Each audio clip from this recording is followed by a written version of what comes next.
The more you own, the more your life owns you. And that is where your freedom quietly disappears. Most people never see this trap until it is too late. They keep buying, keep chasing, keep adding more things, more noise, more needs, more weight. And then one day, they wake up tired for no clear reason. Their room is full, their schedule is full, their mind is full, but their soul feels empty. You were told that more would make you safe, more money, more comfort, more status, more proof that your life matters. But what if that promise was a lie? What if the very things you hold so tightly are the things draining your peace? What if your possessions are not serving you anymore? What if they are quietly owning you?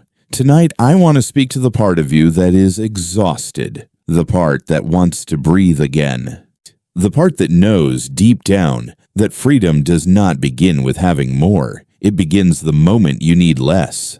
You feel it in small moments first. You open your eyes in the morning and your mind is already crowded, not because the day has begun, but because your life never really became quiet. There is always something waiting, something to answer, something to clean, something to buy, something to fix, something to protect. You tell yourself this is normal. You tell yourself this is adulthood. You tell yourself this is what a full life looks like. But deep inside, you know the truth. This is not fullness. This is weight. You carry objects you do not need, promises you did not mean, habits you never chose with clear eyes. And little by little, these things begin to shape you. The house becomes a storage room for old versions of yourself. The closet holds fear disguised as preparation. The phone becomes a machine that steals your attention in tiny pieces. Even the things you once loved start asking for energy. Everything wants maintenance. Everything wants money. Everything wants thought. And you keep giving. That is the hidden pain of owning too much. Nothing stays still. Every possession brings a silent demand. Keep me clean. Keep me updated. Keep me safe. Keep paying for me. Keep making space for me. Keep thinking about me. Soon, your life is no longer yours. It becomes a long chain of small obligations. This is why you feel tired even when you have done nothing great, because exhaustion is not always born from hard work. Sometimes it is born from constant mental friction, from too many loose ends, from too many things pulling at your mind, from too many doors left open inside you. You may have felt this in your own room. You stand there, surrounded by things, yet you cannot rest. You scroll through your phone not because you want to, but because your mind has forgotten how to be still. You buy something new, not because you need it, but because for one brief second it makes you feel alive. Then the feeling fades, and the hunger returns. This is how people lose themselves, not in one disaster, not in one great fall, but in slow surrender. A new desire appears, then another, and every desire comes dressed as progress. You say, I just want to improve my life. But many times what you call improvement is only decoration. The soul is starving, and you are feeding the surface. So you keep moving, keep collecting, keep upgrading, yet peace does not come, because peace was never hiding in more. And there is another wound, a darker one. The more you own, the more you fear loss. Now you do not only carry what you have, you carry anxiety about losing it. You fear damage. You fear decline. You fear being unable to maintain the image your life now demands. You fear being seen as less if you let any of it go. So your possessions become emotional chains. You do not feel free inside your own life. You feel watched by it, measured by it, trapped by it. You look around and see proof of effort, but not proof of meaning. This is why many people with full houses live with empty hearts. This is why many people with busy lives feel strangely numb. This is why comfort does not always comfort, because the human spirit was not built to worship accumulation. It was built to seek truth, order, clarity, inner command. And when those things are gone, no amount of ownership can fill the hole. You may even start to hate yourself for it. You wonder why you are not grateful, why success feels cold, why abundance feels heavy, why rest feels impossible. But the problem is not that you are broken. The problem is that you have been trained to carry what was never yours to carry.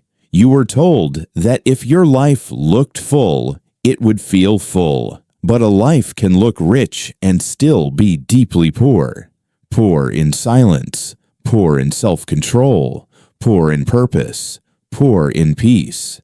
That is the wound. You are not just overworked, you are overfilled, and anything overfilled eventually begins to crack. Here's the truth most people avoid. You do not suffer because life has given you too little. Many times you suffer because you have accepted too much without question, too many wants, too many distractions, too many false needs, and the world will not save you from this. In fact, it profits from your confusion. A restless person is easy to control. A hungry mind is easy to sell to. A man who does not know what is enough will spend his whole life chasing shadows. That is why so much of modern life is built on one message. You are not enough yet. Your home is not enough. Your body is not enough. Your clothes are not enough. Your status is not enough. Your life is not enough. This message is repeated so often that it starts to sound like truth. So people obey it. They work harder, not for freedom, but for more symbols.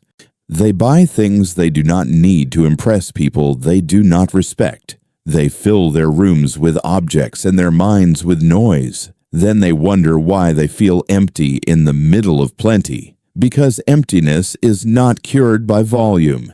It is cured by meaning. And meaning does not grow in clutter. This is the hard truth. Much of what you call necessity is only attachment with a better story. Much of what you defend is not serving your life. It is serving your ego, your fear, your image, your need to be seen. That hurts to admit, because it means many of your choices were not free. They were reactions. They were habits. They were quiet forms of panic. You wanted more because you were afraid of being less admired, less secure, less important, less visible. So you built a life around protection from judgment, protection from feeling small, protection from facing yourself in silence. But every layer of protection became another layer of prison. This is why simplicity feels so threatening at first. It removes the hiding places. When you own less, there is less to distract you, less to blame, less to polish, less to perform with. And then you are left with yourself. That is what many people truly fear. Not poverty, not boredom, not loss. They fear the moment the noise ends and they have to meet their own mind. Because in silence, excuses fade. In simplicity, truth appears. You begin to see where your life has been dishonest. You begin to see how many of your desires were borrowed.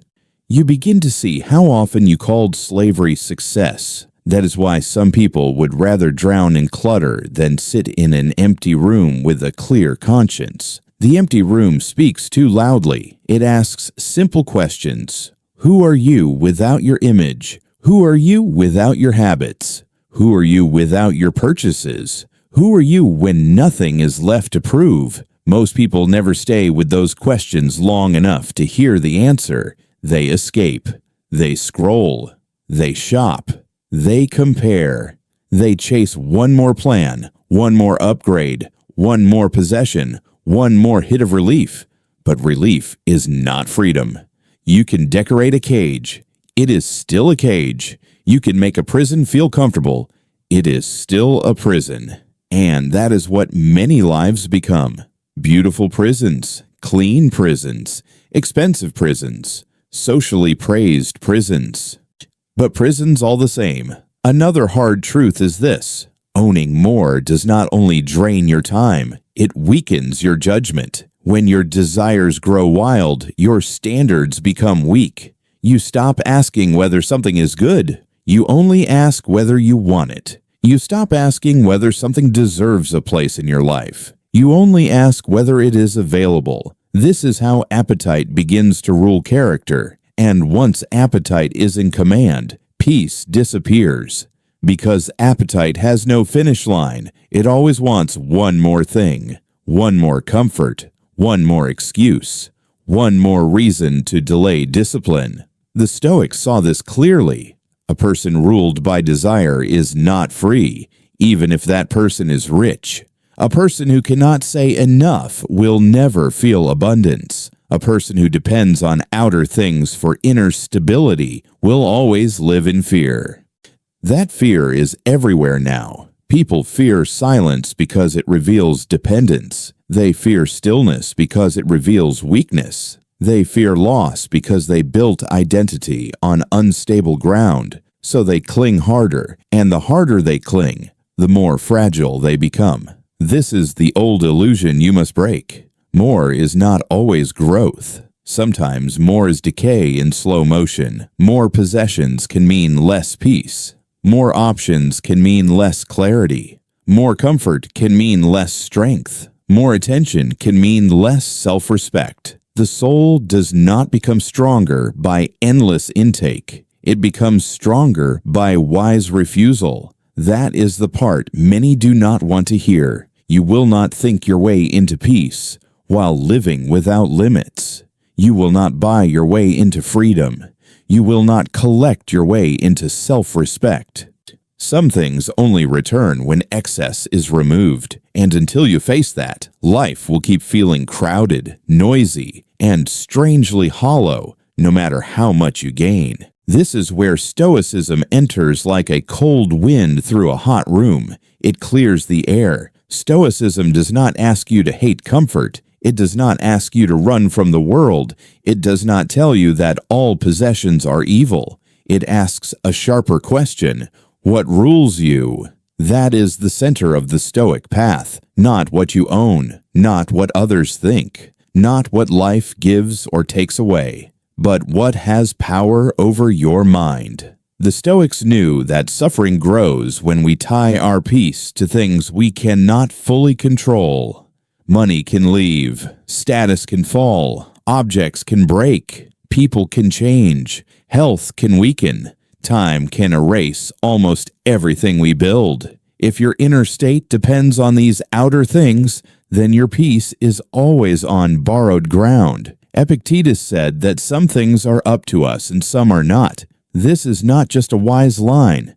It is a knife. It cuts life in two. On one side, there is what belongs to you: your judgment, your choices, your values, your response, your discipline, your honesty. On the other side, there is everything else: chance, opinion, loss, aging, praise, blame, outcomes, possessions. The tragedy of many lives is simple. People abandon what is theirs and worship what is not. They neglect character and chase appearance. They neglect judgment and chase approval. They neglect inner order and chase outer comfort. Then they feel powerless. Of course they do. They handed their peace to unstable things. Stoicism calls you back. It says this: your life becomes lighter when you stop asking the world to carry what only your character can carry. No object can give you self-command. No purchase can give you wisdom. No amount of comfort can replace courage. That is why simplicity matters in Stoic thought, not because emptiness is holy, but because fewer attachments mean fewer false masters. When you need less, you fear less. When you fear less, you think more clearly. When you think more clearly, you live more freely. Marcus Aurelius lived in a palace, yet he wrote like a man trying to strip illusion from his own soul. He reminded himself again and again, that luxury, praise, and power mean little if the mind is weak. He knew that a man can sit on a throne and still be a slave to desire. Seneca said something similar with his life. He understood wealth, yet he warned against being softened by it. He advised practicing poverty from time to time, not to glorify suffering, but to ask a hard question. Is this what I feared?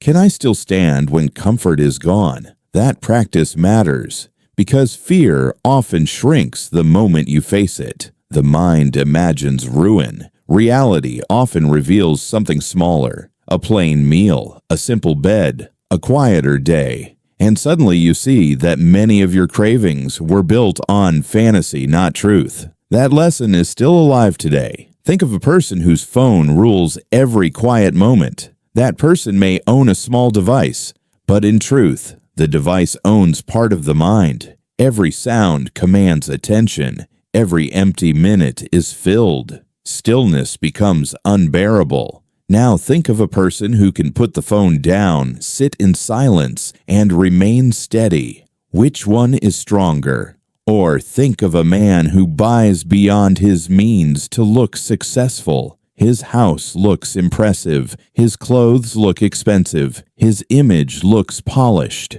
But he is afraid all the time, afraid of falling behind, afraid of losing face, afraid of being seen without the mask. Is that wealth? The Stoics would say no. That is dependence dressed in gold. Think also of the person who loses a favorite object and falls apart for days. Not because the object was useful, but because the loss feels personal. This is where Stoicism asks for honesty. Did you lose the object, or did the object become part of your identity? If it became part of you, then attachment had already crossed the line. Real wealth is different. Real wealth is the ability to remain inwardly stable with little. It is the calm that does not collapse when comfort leaves. It is the discipline to enjoy what you have without becoming owned by it. It is the freedom to say, I can live without this, and still remain myself. This is why voluntary simplicity is powerful. When you choose less on purpose, you train the mind not to panic. You prove to yourself that life does not end when luxury disappears. You eat plain food sometimes. You wear simple clothes sometimes. You step back from noise sometimes. Not because you must suffer, but because you must remember. Remember what? That peace was never in the object. It was in the relationship.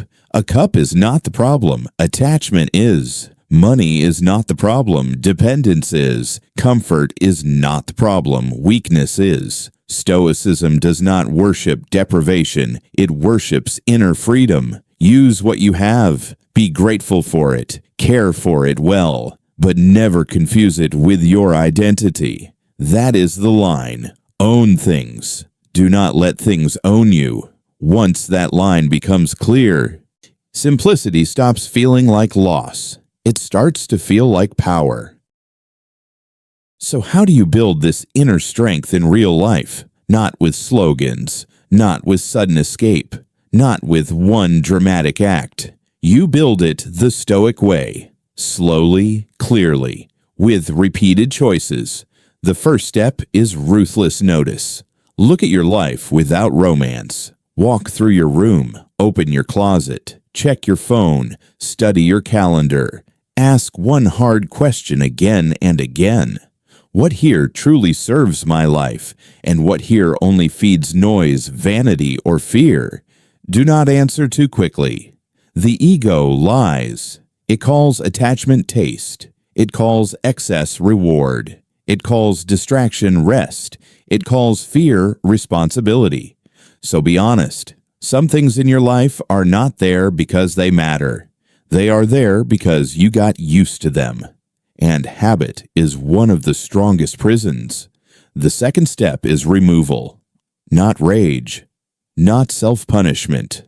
Removal with intelligence. Take one area of your life and make it simpler. One drawer, one shelf, one app, one expense, one routine. Do not try to clean your whole soul in one day. That becomes theater. Choose one point of friction and reduce it. Delete what keeps pulling your mind for no good reason. Give away what you do not use. Cancel what no longer aligns with your values. Stop buying for a while. Let the silence show you what was unnecessary. This matters because clarity grows when temptation becomes visible. You cannot master what you refuse to see. The third step is to train your ability to go without. This is essential. Eat a simple meal and notice that you are still fine. Spend one day without buying anything. Sit without music. Walk without your phone. Wear something plain without trying to impress anyone. Say no to a desire before it becomes action. These are small acts, but they rebuild the mind. Every time you refuse an unnecessary impulse, you tell yourself a new story. I am not ruled by appetite. I can want something and still remain still. I can feel the pull and not obey it. That is strength. The fourth step is to guard your attention like a gate. Your attention is your life in moving form. Where it goes, your days go. Where your days go, your character follows. So stop handing your attention to every noise. Not every message deserves you. Not every trend deserves you. Not every opinion deserves you. Not every urge deserves a seat at your table. Create spaces in the day where nothing enters. No scrolling. No random input. No digital hunger. Just breath, thought, observation. At first, this will feel strange, then uncomfortable, then revealing, then necessary. Because once the noise lowers, you begin to hear the state of your own mind. You notice how restless you are, how reactive, how dependent on stimulation. That can be painful, but pain seen clearly is already becoming wisdom. The fifth step is to practice negative imagination. This was a Stoic discipline. You picture loss before it happens, not to become sad, but to become sober. Imagine the object breaking. Imagine the praise fading. Imagine the plan failing. Imagine the comfort leaving. Then ask yourself, what remains? If the answer is nothing, then your life has been built on weak ground. But if the answer is character, then you are becoming hard to shake. This practice resets value. It reminds you that everything outside you is temporary, so enjoy it with gratitude. But hold it lightly. The sixth step is to define enough. Most people are tired because they never define the line. They say they want peace, but they live as if there is no limit to what they must earn, own, prove, or display. That is endless war. You need a boundary, a clear inner sentence. This is enough for me. This is enough money for now. This is enough clothing, enough comfort, enough praise, enough work for one day, enough ambition to keep my dignity intact. Without that line, desire will eat the whole horizon. The seventh step is service. This may sound strange in a talk about simplicity, but it matters deeply. A self-centered life becomes crowded very fast. A useful life becomes clearer when you stop asking, what else can I add to myself, and start asking, how can I use what I have well? Something shifts. Possessions become tools. Time becomes sacred. Speech becomes cleaner. You stop performing life and start living it. The eighth step is daily reflection. Before sleep, sit with yourself for a few minutes. Ask, what pulled me today? What did I obey without thinking? What did I fear losing? Where was I simple? Where was I fake? Where did I act from freedom? Where did I act from hunger? Do this gently, but do it honestly. This is how self-command grows, not by pretending to be wise, by noticing where you are still weak. And one more thing, do not turn simplicity into another costume. Do not become proud of how little you own. Do not make minimalism your new vanity. The ego can wear plain clothes too. The goal is not to look pure. The goal is to become free. Some days you will fail. You will buy what you do not need. You will waste hours. You will crave approval. You will feel the old pull again. That is not the end. Return. Return without drama. Return without excuses. Return without self-hatred. A strong life is not built by never falling. It is built by returning to principle faster each time. Little by little, your room becomes calmer. Your schedule becomes cleaner. Your spending becomes wiser. Your words become fewer. Your mind becomes less crowded. And then something rare begins to happen. You stop feeling chased by life. You begin to stand inside it with quiet authority, not because you own nothing, but because nothing owns you. There comes a moment when you must stop negotiating with your own weakness. Not tomorrow, not when life gets easier, not when you feel ready. Now. Because the cost of delay is not small. It is your mind, your dignity, your remaining years. Look closely at what excess has done. It has made people soft, easy to tempt, easy to distract, easy to frighten. A person who needs too much can be controlled by almost anything. Comfort controls him. Praise controls him. Fear controls him. Possessions control him. Even small loss controls him. That is not living. That is dependence with better furniture. So this is the moment to cut. Cut the lie that more will save you. It will not. Cut the habit of buying relief. Relief fades. Cut the hunger to be seen. The crowd forgets fast. Cut the bond between your worth and what you display.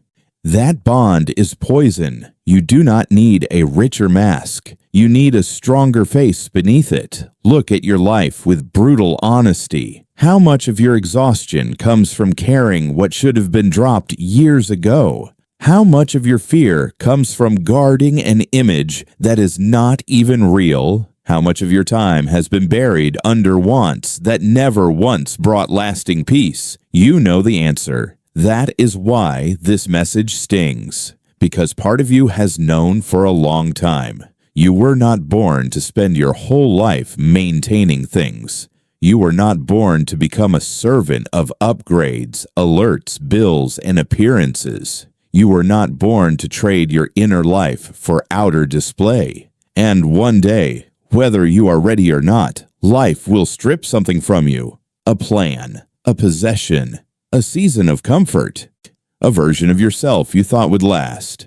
When that day comes, all false strength will collapse. Only inner strength will remain. So build that now. There is power in looking at your desires and saying, no. There is power in looking at your fear and saying, you will not rule me. There is power in living plainly enough that loss cannot blackmail your soul. This is what many never learn. They spend half their life building weight. Then they spend the other half wondering why they cannot breathe. Do not follow them. Travel lighter, speak less, need less, complain less, compare less, show less, cling less. And as you remove, watch what returns. Breath returns. Attention returns. Self-respect returns. Courage returns. Silence returns. Peace returns. Not the soft peace of comfort, the hard peace of inner order. The kind of peace that remains when the room is bare, when the praise is gone, when the plan fails, when the world does not clap for you. That peace cannot be bought. It must be built. And it is built every time you choose principle over appetite, every time you choose truth over image. Every time you choose enough over excess. One day, if you walk this path long enough, you will notice something strange. The things that once looked powerful now look pathetic. The endless shopping, the endless proving, the endless noise, the endless need to appear important. You will see it for what it is. A terrified life begging for decoration. Do not live that way. Let others drown in more. You learn the strength of less. Let others chase what fades. You hold to what remains. Let others build golden cages. You build a mind that can walk free, because in the end, the strongest person in the room is rarely the one with the most. It is the one who can lose almost everything and still remain whole. So here is the new way to see your life. Less is not emptiness. Less is space. Less is breath. Less is a mind that can hear itself again. To own less is not to lose life. It is to stop losing yourself inside what does not matter. You do not need to disappear from the world. You do not need to hate beauty. You do not need to reject every comfort. You only need to remember the order of things. Character first, clarity first, freedom first. Let possessions remain in their place. Useful but not sacred. Pleasant but not necessary for your identity. Welcome but never your master. There is a quiet dignity in this way of living. You walk slower. You choose better. You speak with more care. You stop reaching for every passing desire. You stop building your worth out of objects and applause.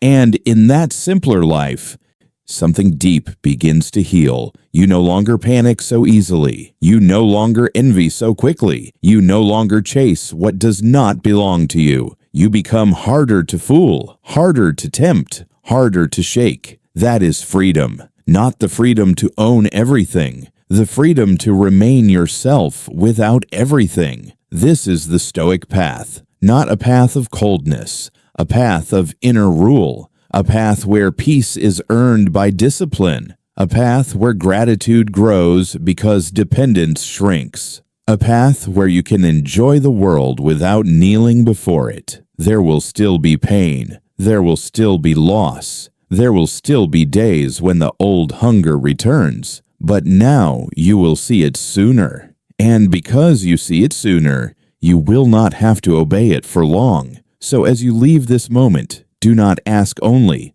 what can I gain next? Ask a better question. What can I release? What can I simplify? What can I stop worshiping? What can I lay down so my soul can stand upright again? Because the life you want may not be waiting in the next possession. It may be waiting in the next refusal, the next quiet room, the next honest choice, the next thing you finally decide you do not need. Own less, and little by little, with courage and clear eyes, you may discover something most people miss for their entire lives. When nothing unnecessary is left between you and your own soul, peace no longer feels far away. It feels like home.